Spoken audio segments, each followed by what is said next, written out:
Welcome everybody to the third seminar this academic year of the ECPR Standing Group on the European Union. I'm Nathalie Brack, and together with Jonathan Zeitling, we convene this seminar every month. And today we have the great pleasure of having a presentation entitled Debating Democratic Backsliding in Urban Parliament, a Discourse Analytical Approach. So two of the three authors are present today to present their research, but I will introduce all of them.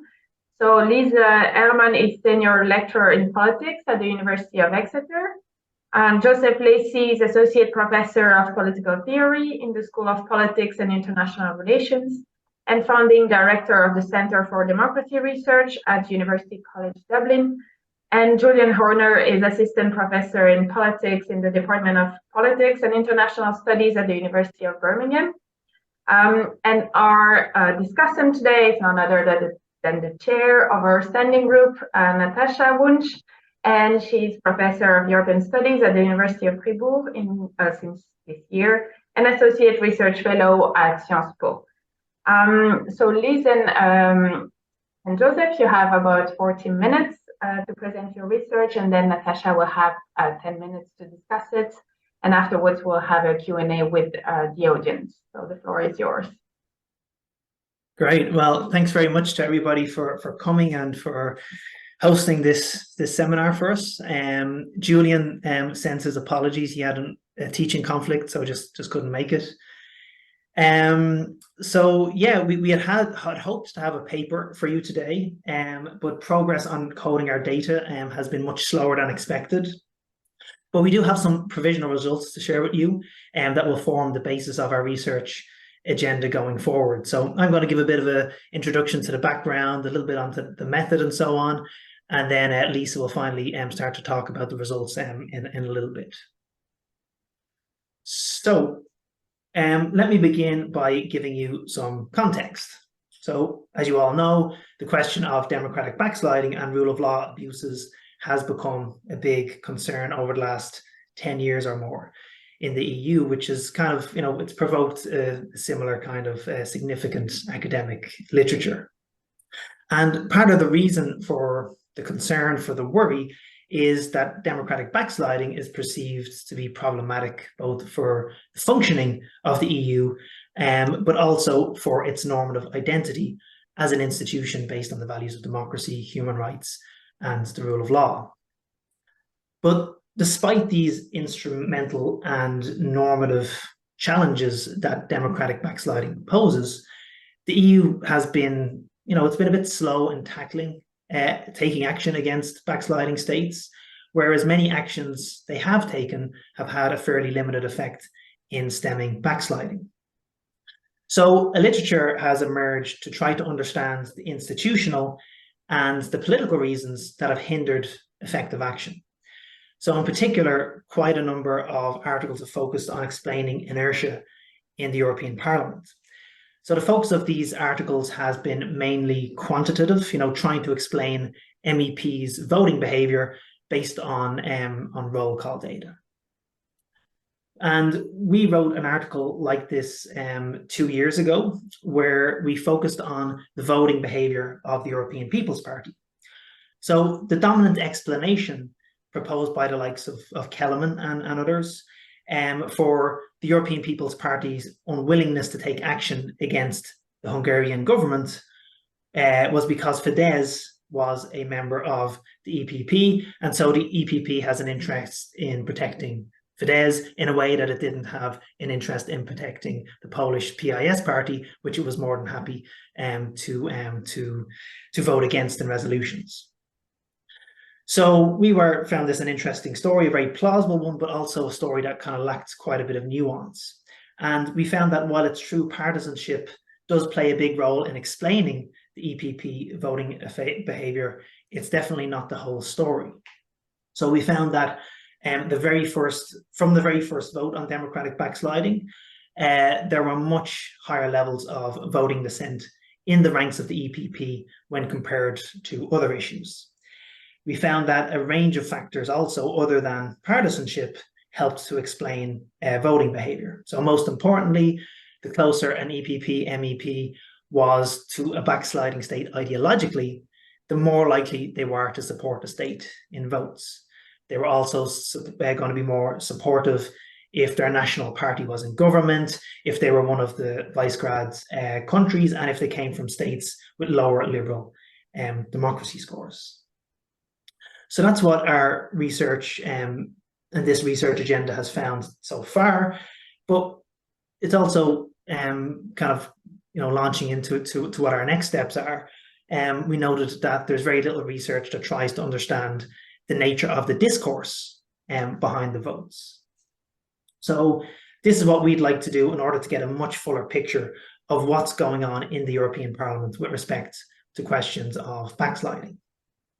So for one thing, roll call votes aren't sufficient to tell us the full extent of disagreement in a party, because we know that MEPs might vocalize disagreement in the Parliament, but still vote with the party line out of party discipline or loyalty or one of these kinds of reasons.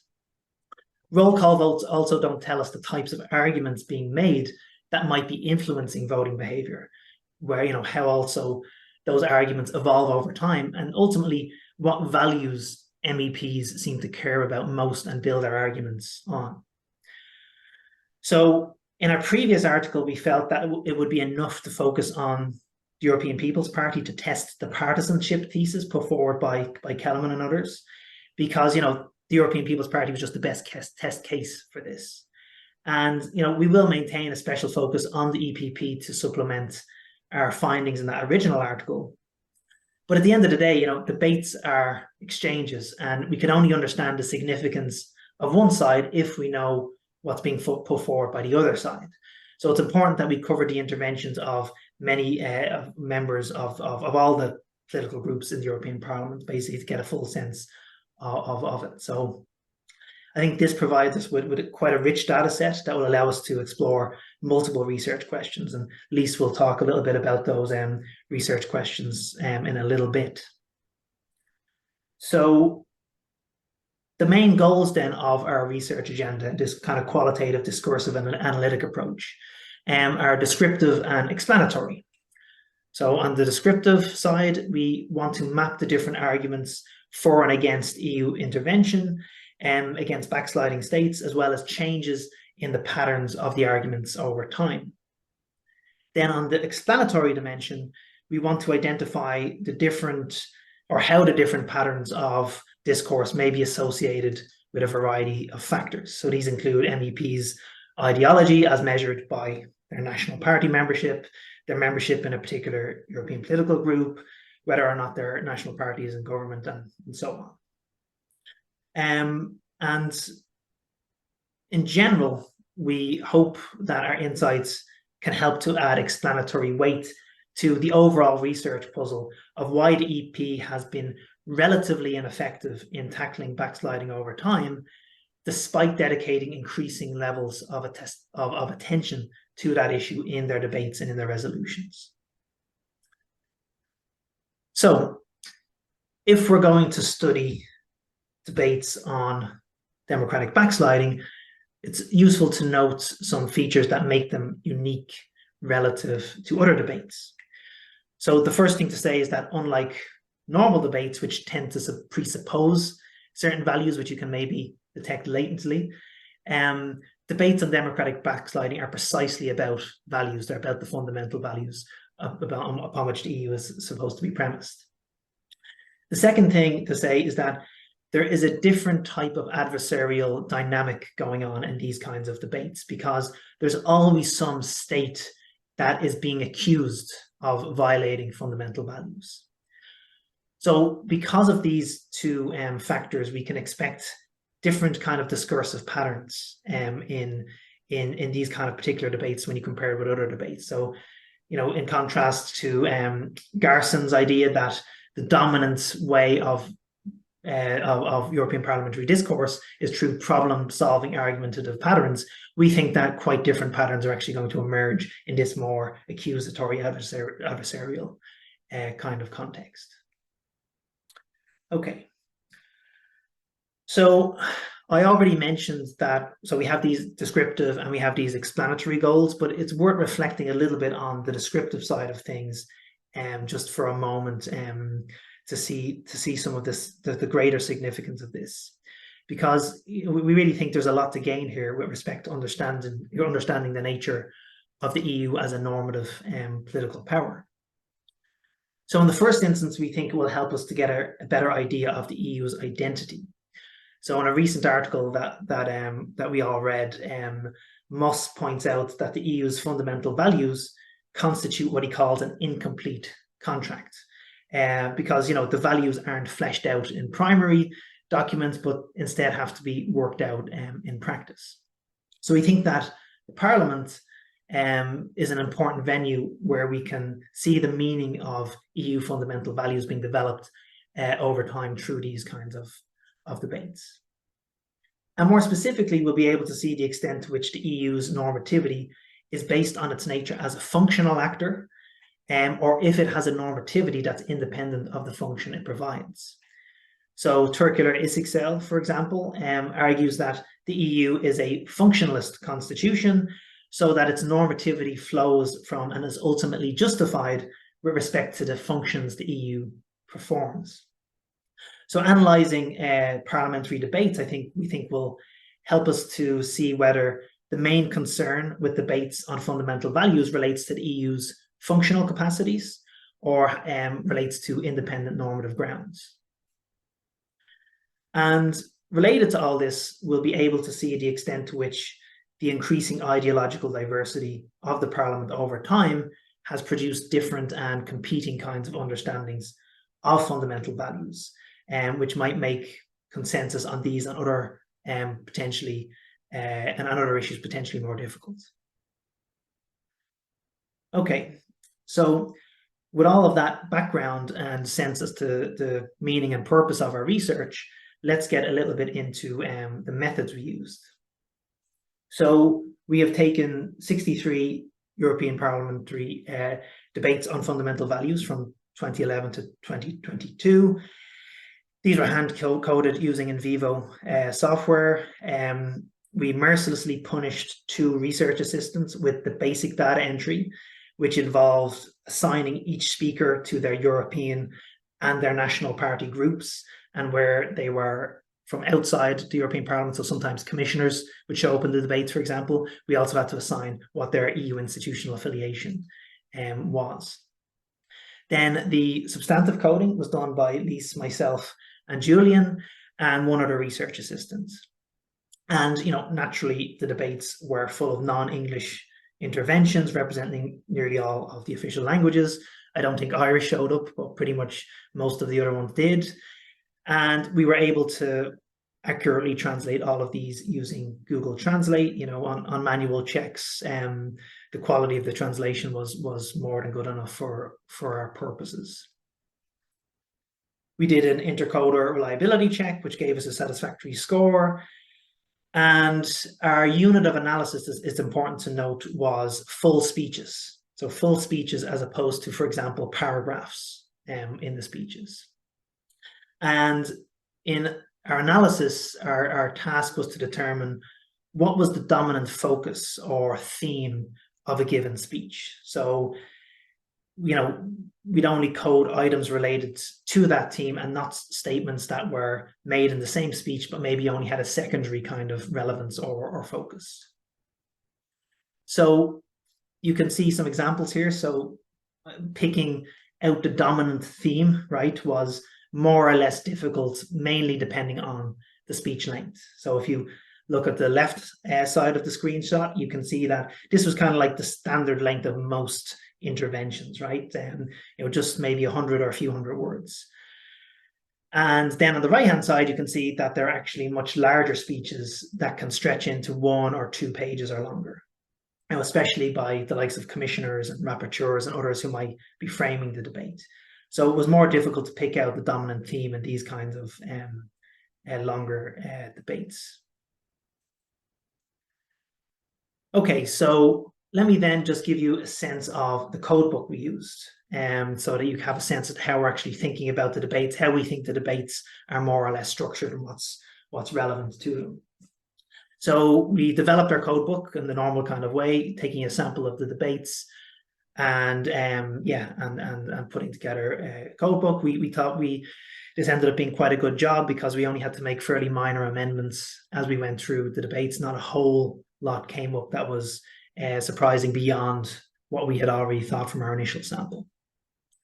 So we developed, I think, what was it as a fairly complex coding scheme. So let me give you a sense of the main dimensions.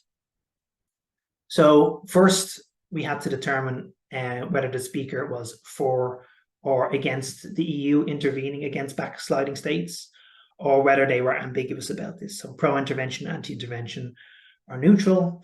And then we had to identify whether the speech had a positive, neutral, or negative inflection. For example, the speaker could be pro-intervention, but they may justify this with negative comments about the backsliding state.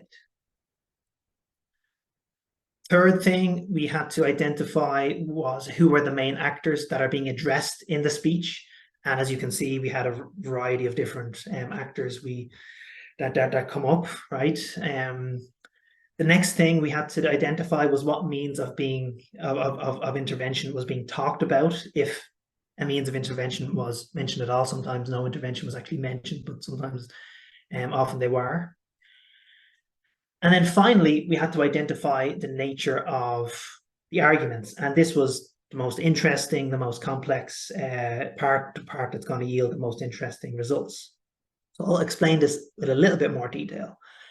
So first, we divided principles into 3 argument types. So we defined invoked principles as those principles that were just stated, right? Without any explanation, without any sense as to what their meaning was about. So just like human rights was mentioned or democracy was mentioned or something like this. Morally justified principles are those that where there was the meaning of the principle was somehow explained in terms of why that principle was valuable in its own right. And then utilitarian principles were those that were justified, those principles that were justified in terms of why they would be valuable for some particular purpose beyond the value itself. And then related to this, we also had a list of principles that we could pick, ranging from, sovereignty, rule of law, legal certainty, and so on, right? So we would pick what the principle was and whether it was just invoked or justified in a utilitarian or moral kind of ways. And then we could also choose from arguments that had nothing to do with principles. So that's the rest of the list that you see in front of you. And I won't go into all of these, but it's worth noting that the most frequently used category we found was what we call here the motive type arguments, which are a function, we think, of the accusatory adversarial context of the debates. So we regularly found ourselves coding speakers accusing the other side of double standards, partisanship, ignorance, lying, and even corruption. So just to give you a sense as to the various ways in which the code book can come together on particular speeches, I can just give you a few examples here. So one example would be a member of the Social Democrats makes a pro-intervention speech. What is he pro-intervention in favor of? Well, triggering Article 7. The direction of his argument is negative. It's accusing the Hungarian government of what? Well, of undermining human rights. And he doesn't just invoke these arguments, he gives them an elaborate moral justification. And furthermore, the Hungarian governments are accused of corruption as the cause of their human rights abuses. Things can be much simpler as well, right? So one coding might look like a EPP member makes a pro-intervention speech with a negative direction of arguments towards the Commission for lacking the political will to act. Another more complex one, a member of the ECR makes an anti-intervention speech with a negative direction of argument against EP and the Commission for disrespecting national sovereignty, but he doesn't actually explain why that value is important in the utilitarian or moral grounds. He simply invokes it. And also he says that the EP and the Commission are guilty of ignorance and double standards in taking this kind of action against them. So that's where I think it's time for me to stop on time, I hope. And I'll move it over to Lise, who's going to talk to us about, give us some reflections on the method and then present some of the results of this analysis using this codebook. Over to you, Lise. Thanks, Joseph. Hi, everyone. So yes, continuing on our method and some reflections on using the full speech as a unit of analysis. This was obviously a good trade-off in terms of the time that we used, because the alternative would have been to code individual paragraphs, which are slightly more artificial as units of analysis as they are put together by transcribers. And we saw that there would be a limited added value to paragraphs as units of analysis, but we do want to acknowledge one limitation is that some of the nuance of the discourse is being lost by focusing on the speech and selecting the dominant themes within that speech. One specific criteria that we felt was one specific code that we thought was underrepresented in our results was the use of historical arguments, which were very frequently invoked by our speakers, but rarely to the point of being a dominant argument within a given speech, which means they were not often coded for, despite the fact that historical arguments were often made. So this is one example of the potential limitations of using speeches as whole. Obviously, this is also why we intend to produce papers that are also drawing on qualitative data in order to show some of this nuance. And a last word on our, because we performed the intercoder reliability test, so blind coding a number of debates, the three of us, and also comparing it to the coding that had been done by one of our research assistants. So we obtained a kappa score of 0.6, which is traditionally considered as a moderate to substantial level of agreement between coders. We're quite satisfied with this level of agreement in light of the complexity of our coding scheme, the number of codes that are applied, and the frequent difficulty that we encountered in deciding on which theme needs to be coded as the dominant one. Our results are also broadly in line with theoretical expectations, which comforts the idea that we're finding trends that that make sense overall. Joseph, can I have the next slide, please? Okay, so in the remaining time, I'm going to be presenting some of our initial results. These are all descriptive statistics, and as I will highlight later on, ultimately we will be using more complex quantitative methods in order to ascertain some of these results and their statistical relevance. But so starting with the change over time and direction of argument, what we see on the left is overall the number of statements made over time has increased. This is in line with the fact that the number of debates on these questions has also increased in the 7th, 8th, and then 9th Parliament. We also see that the tone of these debates is quite negative, and that this negativity increases over time. So the tone has become more negative over time, and the proportion of positive arguments, namely, is going down across the different terms that we're studying. Next slide, please. So now looking at the share of pro and anti-intervention statements, what we find is a broadly pro-intervention and quite an activist parliament, which confirms the theoretical expectations of the European Parliament has been the institution that has been most vocal about these abuses. And we also see that the proportion of pro-intervention statements increases from the 7th to the 8th EP term, and the proportion of anti-intervention statements also decreases over time. So overall, the tone has become more pro-intervention over time.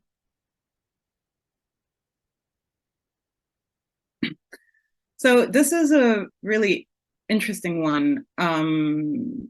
It's focused on the European People's Party specifically. And so what we see is that in the most recent term that follows the fact that the Fidesz was invited to leave the European People's Party and the change of voting position of the European People's Party on the triggering of Article 7 in the case of Hungary, we see that following this and in the last EP term, the European People's Party has become much more vocal. And so this is expressed in terms of number of statements and also clearly more pro-intervention in terms of the share of pro-intervention versus anti-intervention statements. So this is quite interesting, and it's a result that we want to look into. Down the line, we might have a paper up our sleeve that compares both voting data and the specific data on patterns of discourse and their change over time. Would be interesting to see whether what accounts for the increase of these pro-intervention statements. Where did these people always have these ideas, but were they silent before? How were they voting? It's just fascinating to see this change in the past term. So we'd like to look into this further. Focusing now on the position of the different EP groups. So relatively unsurprisingly, we see a left-right division over the pro versus anti-intervention camp. So with left-wing groups more likely to support intervention and right-wing groups less likely to support intervention as well.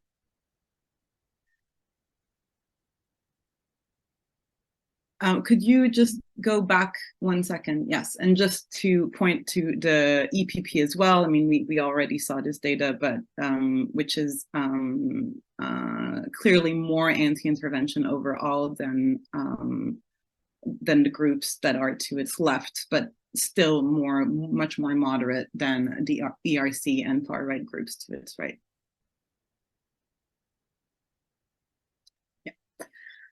If we're looking at the types of arguments and how these are distributed according to different EP groups, the principal types of arguments are the most important ones, as well as the motive-based arguments. Again, with the caveat that, as we were saying before, historical references were actually quite widespread throughout the data, but often not in a dominant way, more in passing, and so I think are slightly underrepresented here. But yes, principled and motive-based were the dominant ones, and here again we see principle-based arguments being more present amongst left-wing groups.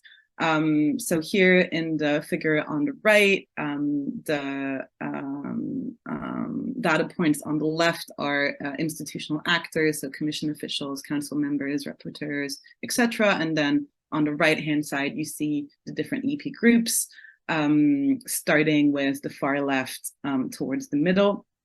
And so yes, you see that the principle-based arguments are dominant on the left, and motive-based arguments are more dominant on the right. This is also interesting from the perspective of the quality of democratic discourse. Again, potentially an avenue for future research. Joseph, please.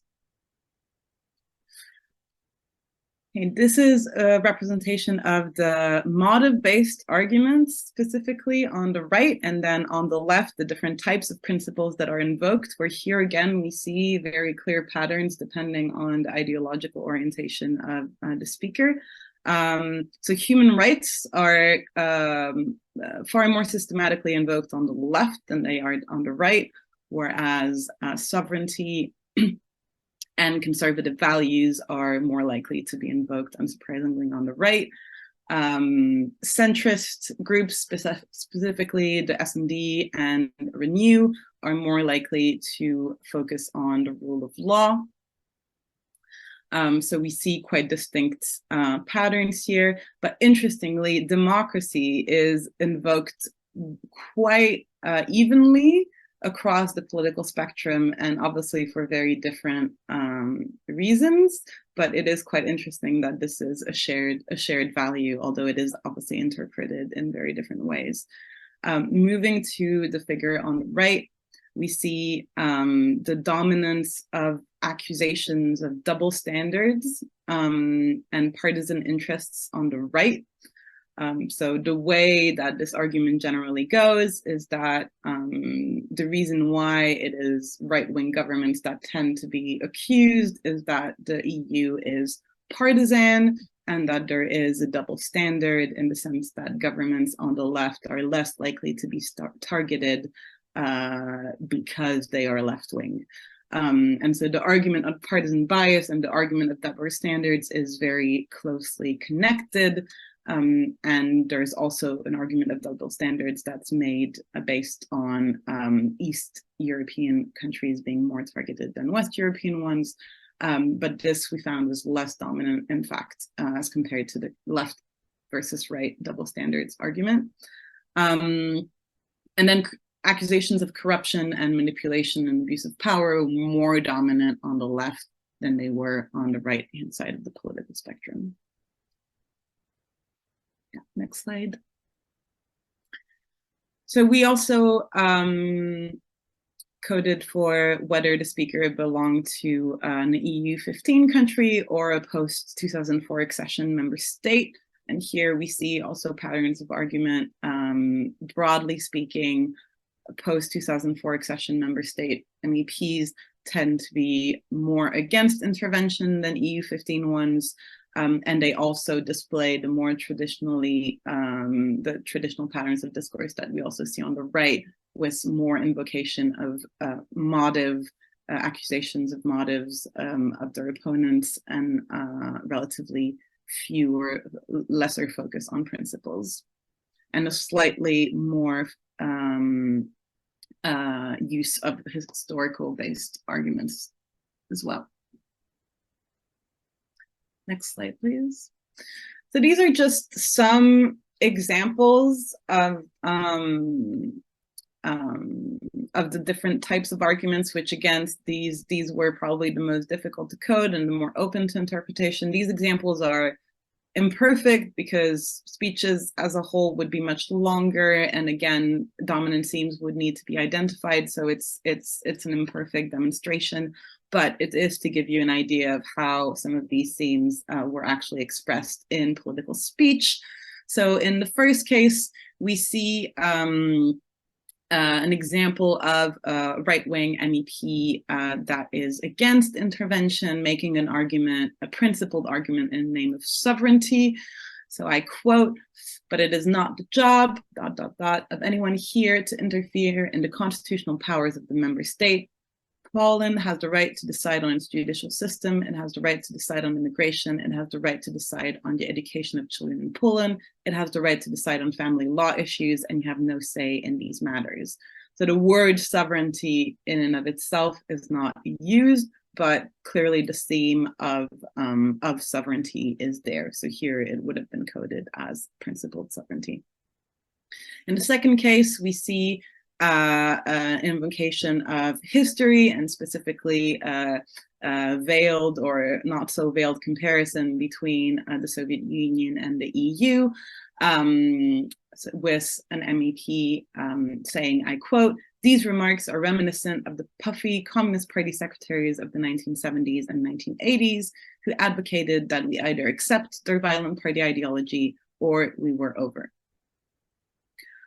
Third is an example of double standards, accusations of double standards or hypocrisy, uncharacteristically here from the left of the political spectrum, which accuse opponents of doublespeak and hypocritical defense of certain values. Okay, so I quote, "While nationalist and far-right political leaders speak of an abstract defense of values, in reality, it is they who do not defend the values of freedom at all." And finally, accusation of partisan bias, which, as we were saying, were very common on the right-hand side of the political spectrum.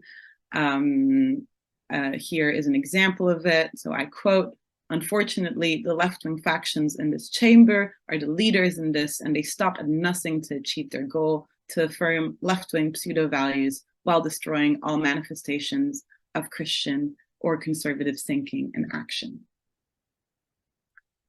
Next slide, please. So to summarize some of our key findings, which will need to be further verified with additional tests, but based on the descriptive statistics, we can see that the debates about the rule of law in the European Parliament have become increasingly contentious. The number of statements has gone up, and negativity around these issues has also gone up. Pro-intervention statements dominate in activist EPP on rule of law issues, and this is the case in the EPP in quite an impressive way, but the left is generally more in favor of intervention since the beginning of these debates. We see that principle and motive-based arguments are the most common ones, and motive-based arguments are overrepresented on the right, and in anti-intervention statements, generally speaking. We also see a left-right divide in the type of principles and in the type of motive-based arguments that are used by speakers. The discourse of the European Commission, which I didn't talk about much, but is often quite defensive and self-congratulatory in tone, although very pro-intervention overall.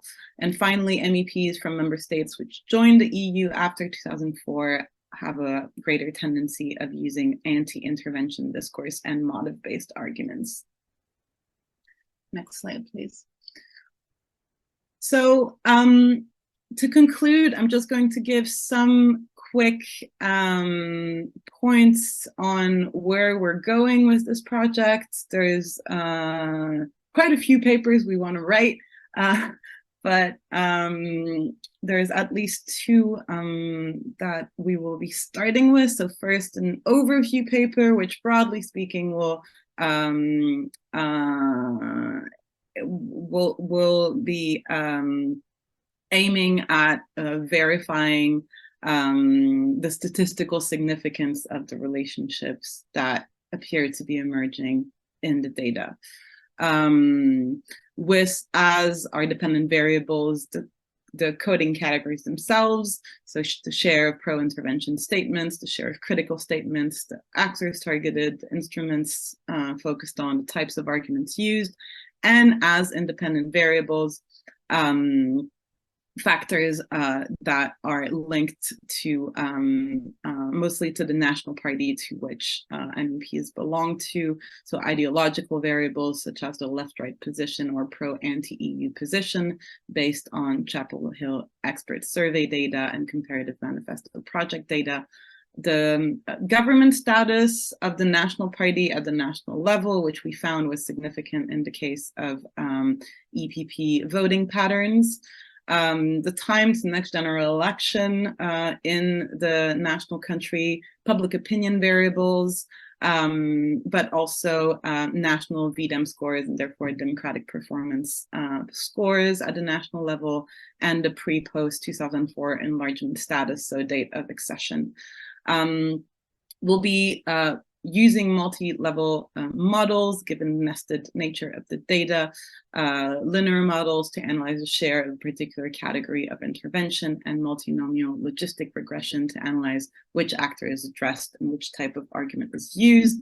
Unfortunately, I might not be able to answer many questions on this, as it is Julian who's in charge of this aspect of the work. But if there are any questions or any comments on this, then we will relay those to him. Finally, I'm quite excited about another paper that we're planning on writing specifically on this question of double standards.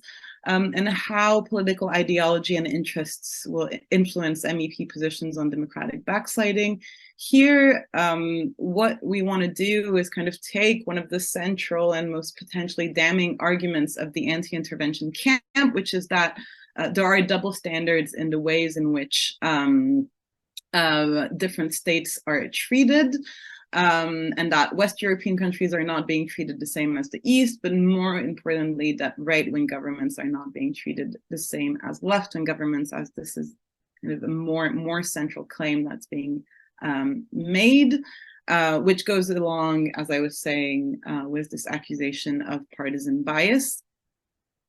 And what we would like to do is to try to test these assertions empirically by basically looking at the extent to which discourse of MEPs changes depending on the government that is being accused of backsliding.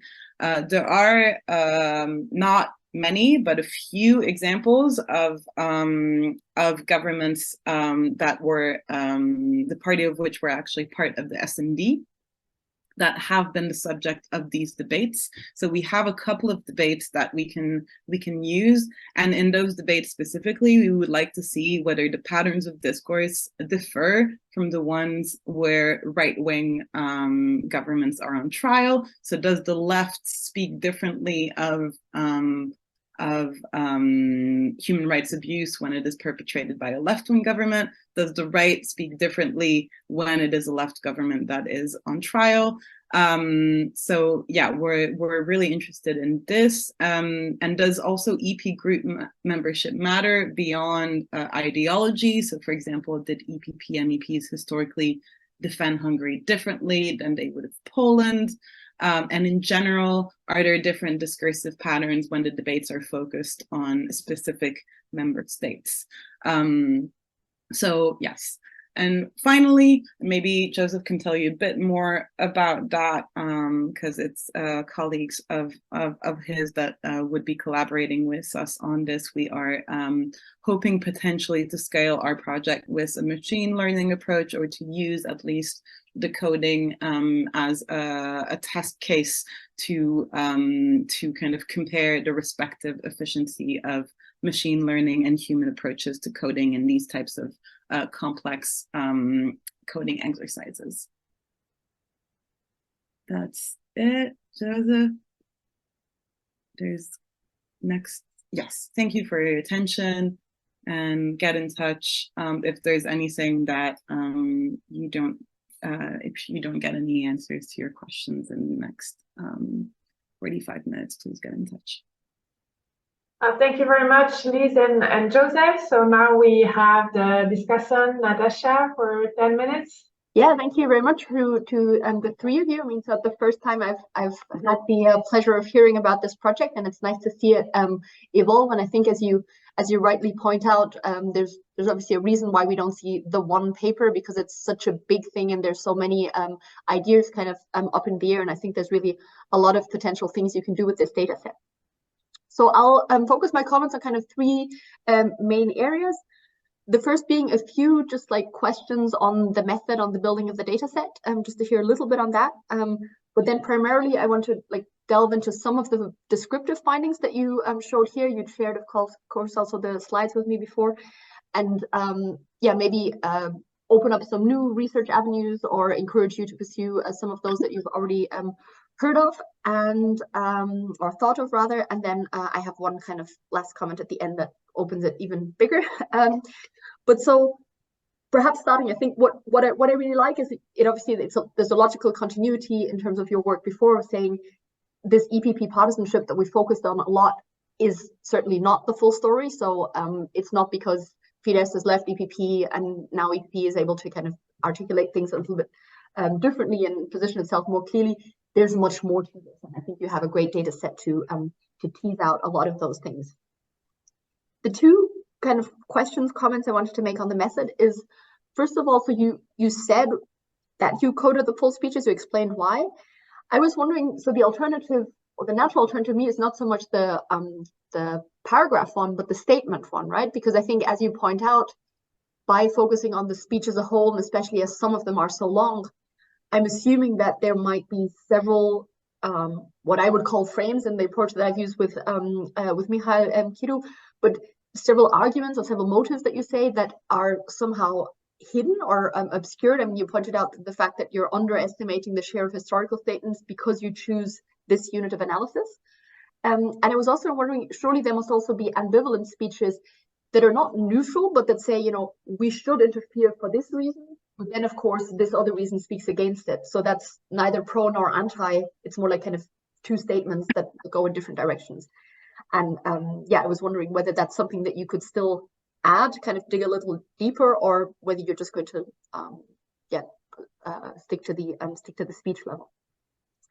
And the second was about the argument type. So I think because this will be such a fundamental part of any paper that you write on this basis, I think it would be good to hear or say a little bit more where the categories come from, right? Because they're quite diverse when it comes to, so they're not all themes, like some of them are motives, some of them are, I forget how exactly you call them.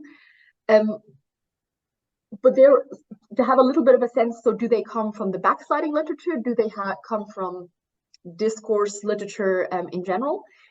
And here again, why did you choose to identify the dominant rather than the range of themes? Because here I also can consider maybe there's someone who bangs on about sovereignty for an entire speech, but maybe there are also MEPs that position themselves in a broader way, and that may have an impact, for instance, on who they can build a discourse coalition with or something like that. Those are the kind of the two more nitty-gritty building the data set, because I built one myself. We made some different choices, and I'm intrigued to hear what you say. Now, maybe to the more constructive, what can you do with this? And I think that's the really exciting part. One thing when it comes to EPP discourse, because I think that would be like the natural next step from your EPSR article.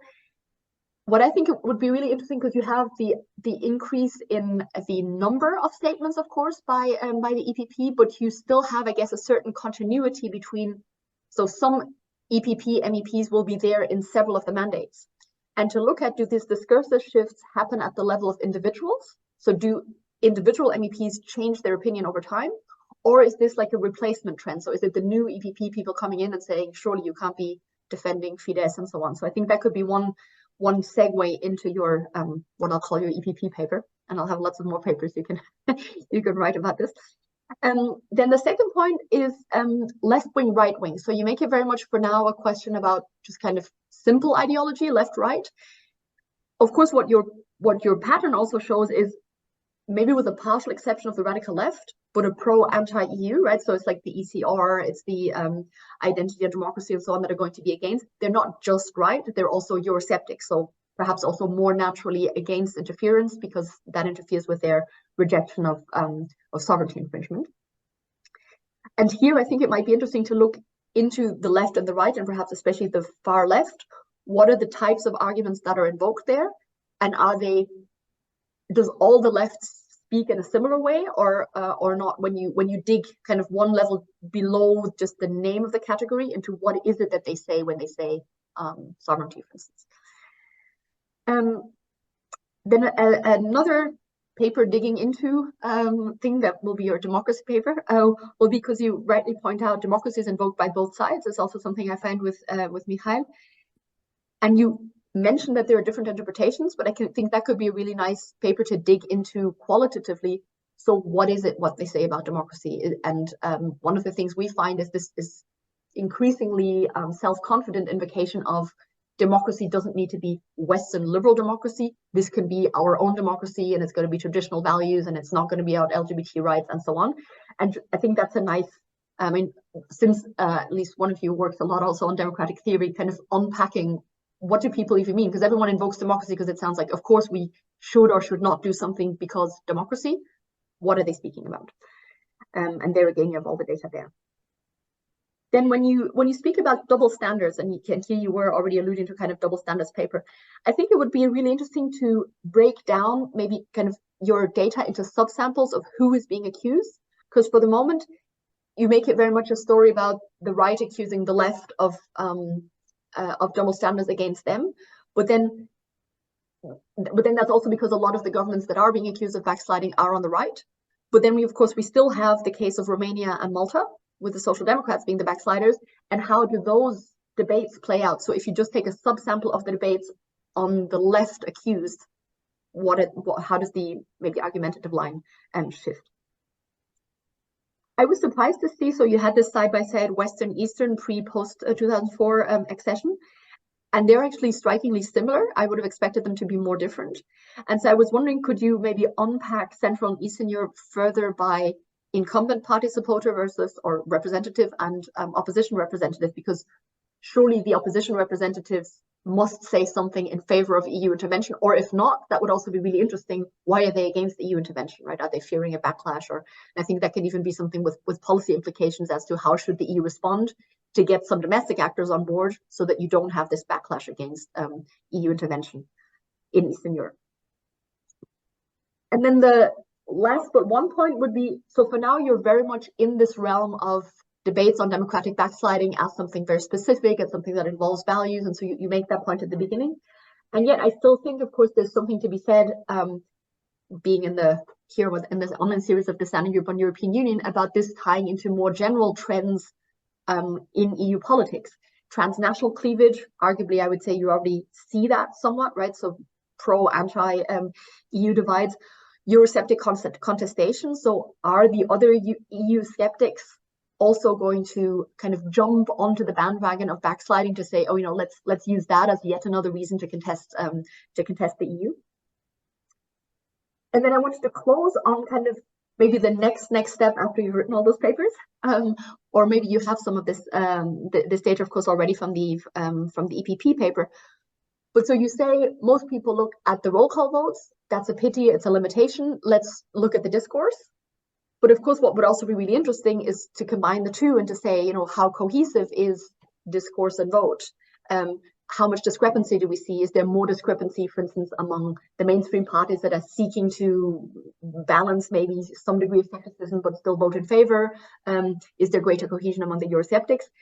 And how does this then play out at the level of potential discursive voting coalitions, especially when the two don't align, right? For those actors who speak in one way and vote in a different way, they're going to be closer to a different segment of MEPs when it comes to positioning themselves and maybe try to push for their view in terms of outcomes.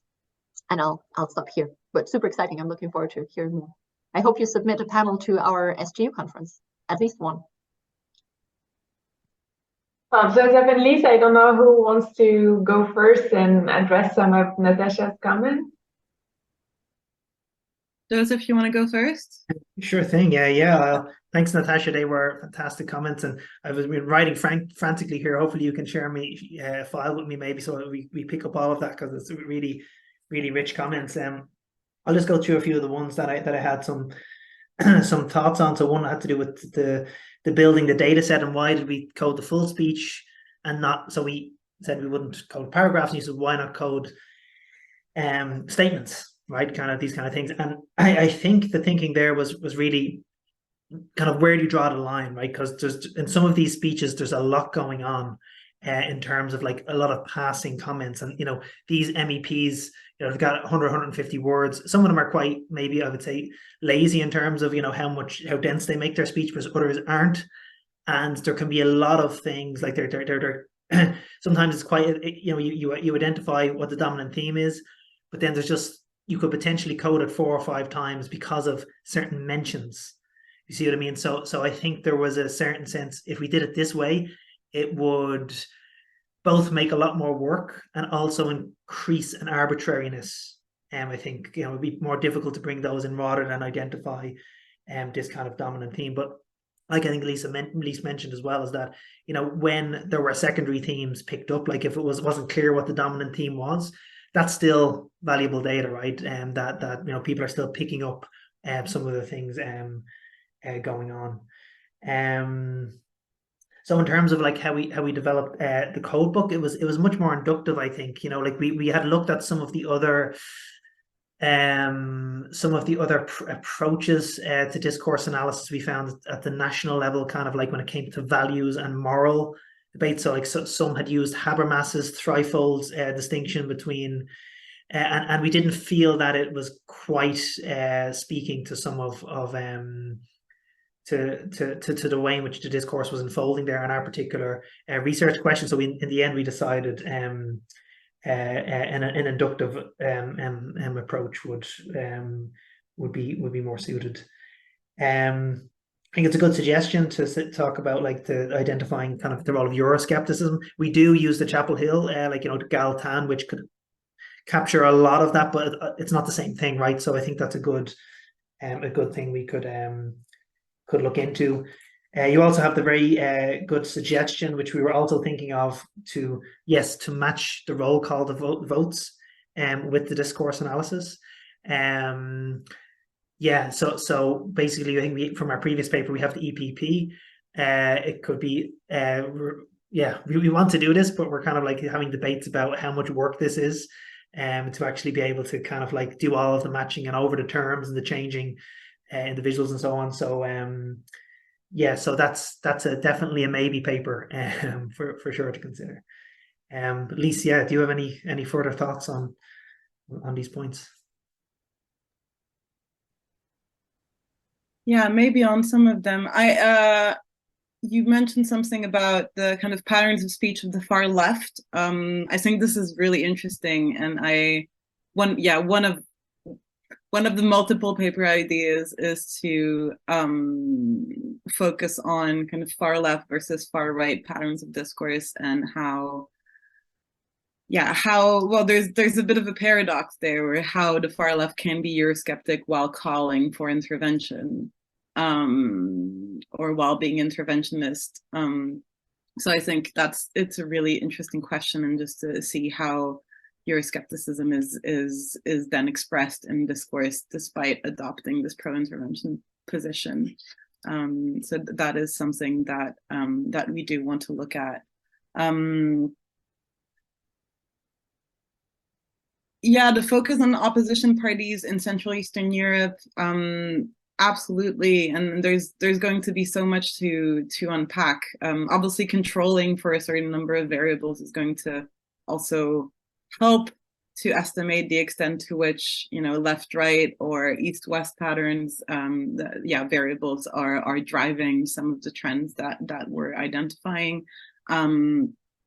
From my qualitative reading of the data, and also my previous work on partisan discourse in Hungary, I think motive-based arguments are quite frequently used also on the left in those countries, although they again tend to focus more on corruption and the private interests of governments than they would on partisan bias, for example, or the argument of double standards. But the use of motive-based arguments is quite widespread throughout the political spectrum in Central Eastern Europe. So but it's a really interesting question to see also how opposition parties in those countries are positioning themselves, and what types of discourse they are developing in an arena like the European Parliament. All useful suggestions. Yes, the vote versus discourse. I really want to do that one, and I'm curious about all the questions that you posed in terms of who is, why does the discourse change? Are those different EPP MEPs, or were they there before, but were they being silent, and are they now coming out of the woods? So yeah, that will raise really interesting issues when we dig into it. I think we were somewhat uncritically assuming, right, that it was an evolution of discourse, like, rather than replacement. But of course, we should consider this as a possible explanation. Yeah, absolutely. And then the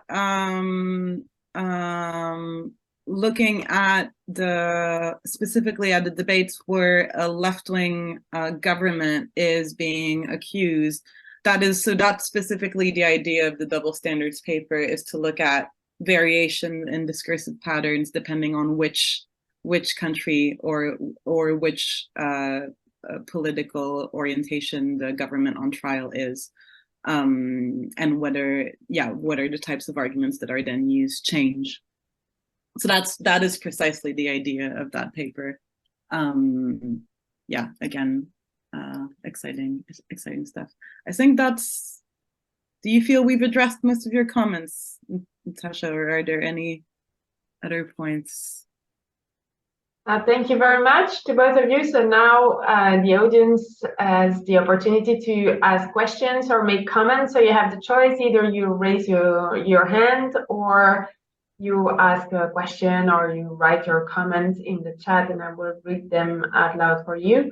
But please, can I ask you to present yourself when you have a question or a comment? It's always nicer and to put your camera on. So who wants to go first? In the meantime, I will ask a few questions and take advantage of my chairing position. So I had similar comments to Natasha. I really liked the different type of arguments you put forward, but indeed I would love to hear more. Where do they come from? Like, is it an inductive way that you proceeded, or did you come up with those arguments based on the literature? And I would also like to know more about, indeed, when you analyze more the data on the meanings of democracy and the differences between direct democracy or liberal democracy and the criticism they make.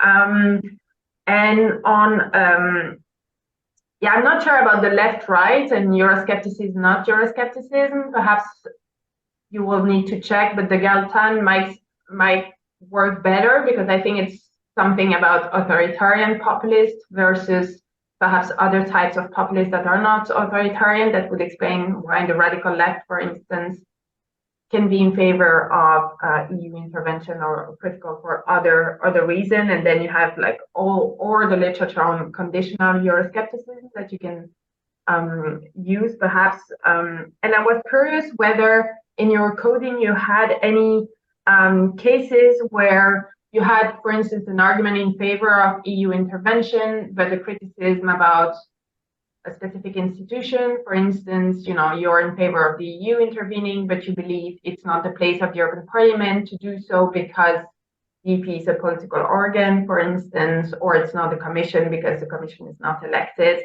and how you would code that kind of instances. And then I had a question, but again, it's more curiosity. How do you deal with continuity? So as Natasha said, is it because new MEPs are coming and going? But I'm also very interested, of course, in the right-wing aspect of it.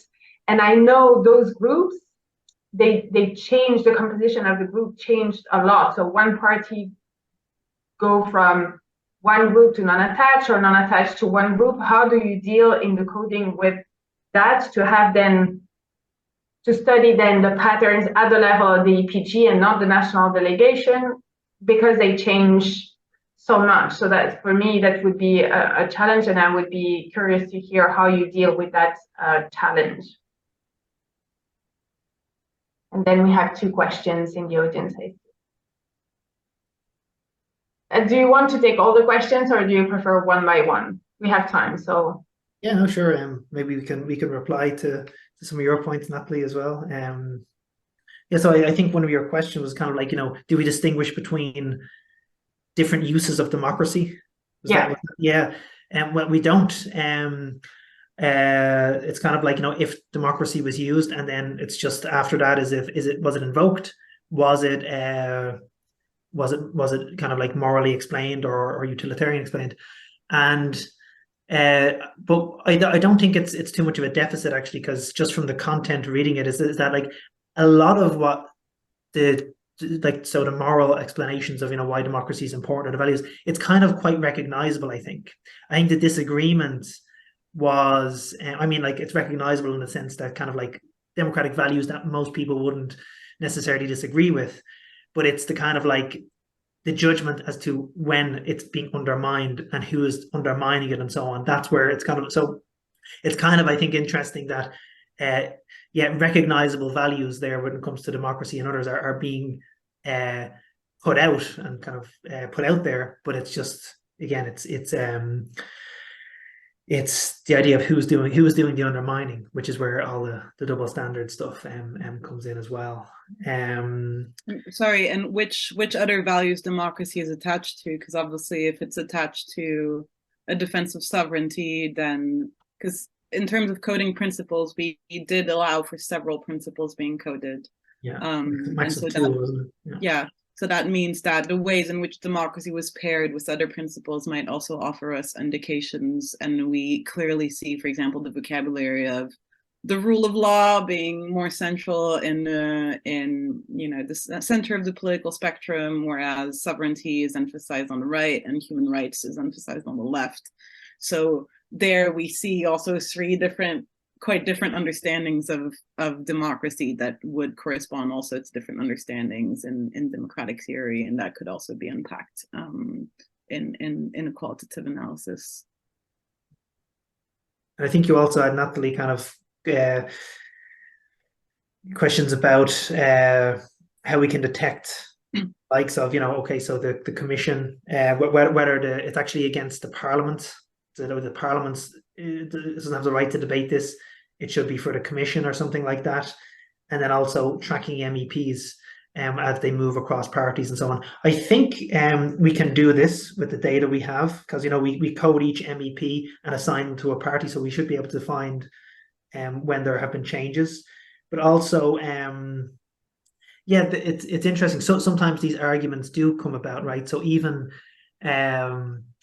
I don't know, like even Orban, when he shows up in the parliament, right, he might say something like this, like the commission is dealing with this, right? We're in rule of law dialogues with the commission, and it's, maybe not the right place for the parliament to be accusing a national government of these kinds of things. So that does feature, and because we have we say, and part of our coding scheme is, okay, which actors are being talked about. That would give us an indication. So if we wanted to find this, I think we would have to go a bit further and actually use that as a guide to be able, and then use it kind of qualitatively to see exactly if that kind of argument has been made. But I think if we want to, we can pick this up with a bit of extra effort, maybe. And just to clarify, in terms of the belonging to different EP groups, because this specific variable, we don't attach it to the MEP, we attach it to the speech itself. So each time somebody speaks, we code to the EP group that the MEP belongs to at that point in time. Right. So if there were any changes over time, then that would be identified. But I guess, yeah, we don't follow the MEP specifically that change groups. But yeah, I don't know if that was your question, or if that. Yeah, it's just if you have a change in the dominant pattern for a group, but it's just due to the fact that one delegation, for instance, the 5-star movement changed groups, right. Then, I mean, you have a shift in a pattern, whereas the pattern at the party level stayed the same because their position on the issue didn't change. But at the EPG level, it would change. But yeah. Yeah, that's true. I think you could still justify that if the 5-star movement left the group, then there might be ideological reasons for that as well. So, it might be part and parcel of the same trend. Maybe, but yeah, I see your point. But I will not monopolize the discussion. So we have Evangelos and then Jonathan. Thank you very much, Natalie. Evans Fanula's University of Galway, very interesting empirical investigations on behalf of Lise and Joseph and their team. I was wondering, though, I mean, it's more about methodological clarifications that I would like to have, primarily regarding to the notion of discourse. So it would have been nice to have a bit more of a clarification of what you mean in your research as discourse, because I do also took into consideration your PowerPoint slides that your main unit of analysis is actually the speech. Speech doesn't necessarily mean and can be the same as discourse. And of course, the issue is, like, I do understand that I think it was Joseph that mentioned about Habermas. Of course, Habermas talked a lot about discourse, but he didn't talk about discourse analysis as an analytical approach. So I was wondering, when it comes to your method of analysis, you want to also indeed claim a discourse analytical approach. What is indeed the type of discourse analysis that you are aspiring to do?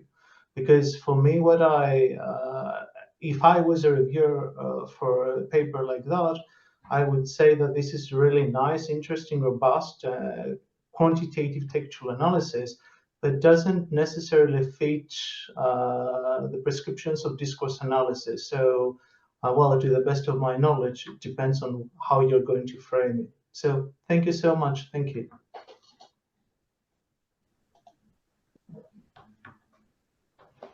Yes, well, I would agree. It's not, I think we don't strictly use a discourse analysis approach, and that maybe the title to that extent is a bit abusive and would need to be changed.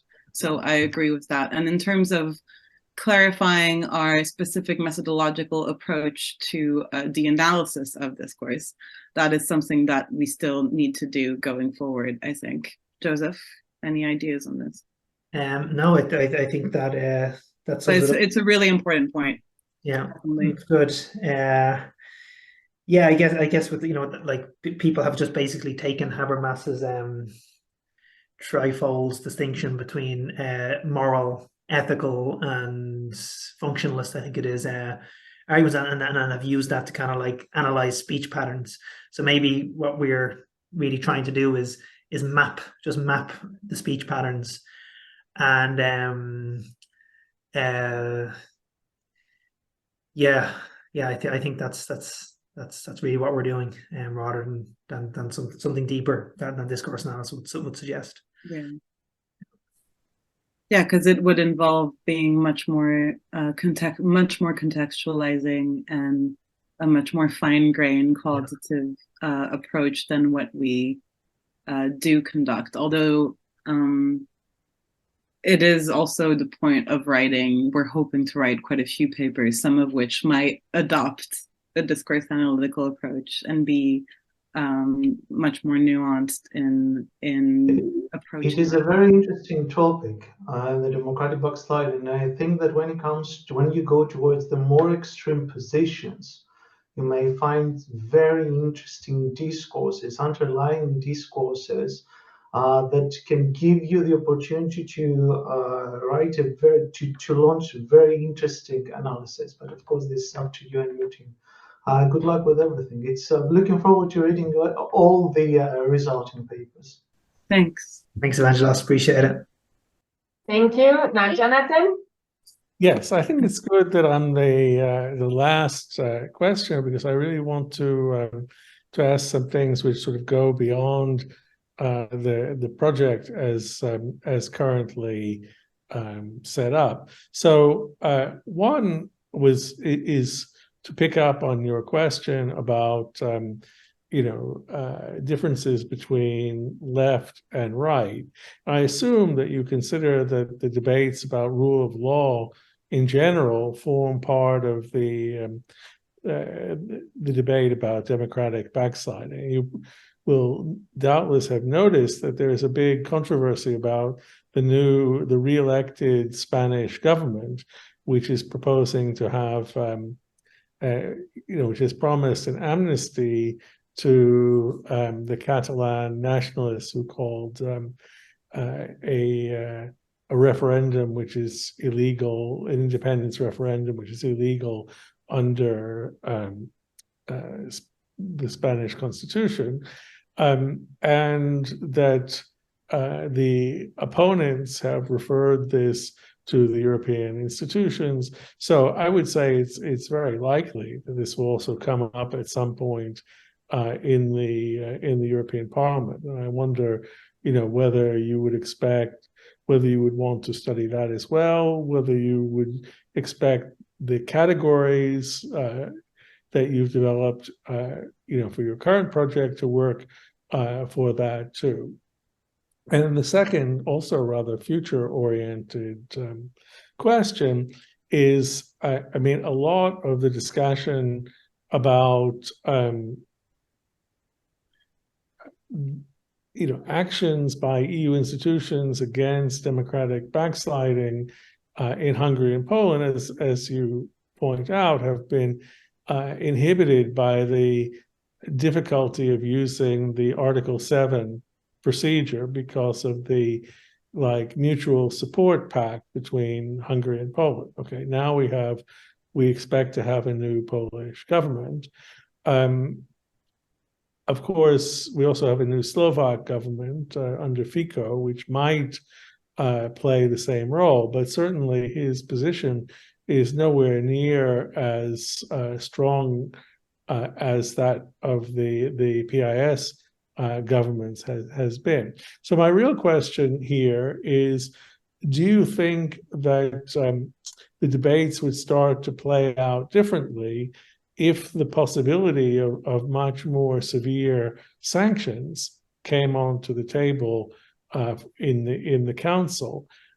Is it possible that some groups in the parliament, have talked a good game, which they would be more reluctant than to follow through if it really were possible to take these kinds of sanctions, like depriving Hungary of its vote in the council? So I just wonder what you think about those kinds of scenarios and how that might, what the work you've already done might lead you to think about how that scenario could play out in the parliament. I'm happy to take the first round of these. So starting with the second question, maybe. I'm quite pessimistic overall over the likelihood of the institutional inertia that we're currently seeing being shaken anytime soon. I think the focus on Poland as a veto player is a bit overstated, and there is a far broader resistance, I think, to action amongst member states. Currently, Article 7.1 there's not been a vote in the European Council, and it does not require unanimity to pass through. It is the next steps that do. So I'm not sure that Poland changing government is going to change things fundamentally. Moreover, given the trends over the past decades in terms of the success of populist radical right parties, I think we're not through with seeing more populist radical right governments in power who will similarly adopt a vetoing position. States in the EU do not have an interest to act, and I don't think they will anytime soon, personally. So my expectation is that this scenario is probably not going to happen. I hope to be proven wrong, but that is my expectation. In terms of Spain actually came up a lot in the debate. It was used quite a bit in the double standards argument, especially by the right, saying, look, the Spanish government is basically imprisoning political opponents and we're not doing anything about it. So it was used a lot as an example of the double standards of the EU that wasn't concerned with the Spanish situation, but was concerned with the Hungarian situation. So I agree that if there's amnesty now, it might just take away some of the grounds for the right-wing groups to make those arguments. But beyond that, I'm not quite sure. Joseph, anything to add? Yeah, I think on one of the questions Jonathan had as well is whether or not we think that our kind of way of thinking about debates in the European Parliament could be extended in, like if these kind of issues were debated, like, okay, so it's a Western European country like Spain being targeted, or else like more extreme things are being put on the agenda, and it's hard to kind of give a definitive answer to this, but I have a sense that we have, in doing this mapping out exercise, have have probably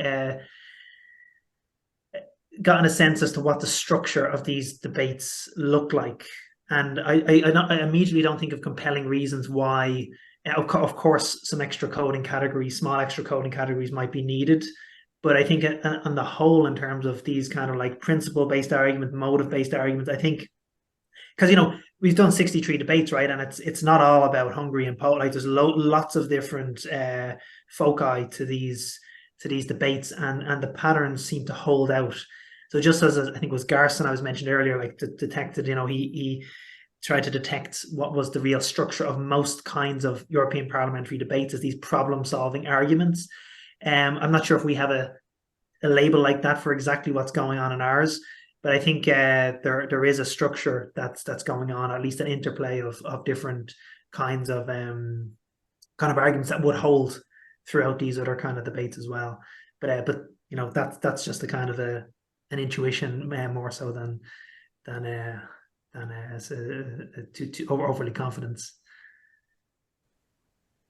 Okay, thanks. I mean, on the Spanish case, I think you'll see a change in valence, political valence, because it will be at least the center-right and people concerned about blocking the road to secessionist movements in their own countries, who will criticize the actions of the Spanish government. So, and we'll see whether the sovereigntist right changes its position in that context. Oh, absolutely. No, I think you're totally right in that who's making which arguments would change, but in terms of the arguments themselves and how the debate is structured, regardless of who's making it, I think that is the thing I think we've got a good handle on. But yeah, absolutely, that's a really good point. As I don't see any other questions or comments, I would like to thank Joseph and Lise for a very interesting and topical presentation, and Natasha for excellent comments and question, and the audience for attending this event, and also take this opportunity to invite you to attend the next seminar, which will take place on the 12th of December. And we'll deal with the green transition and supranational governance. Have a good evening, everyone.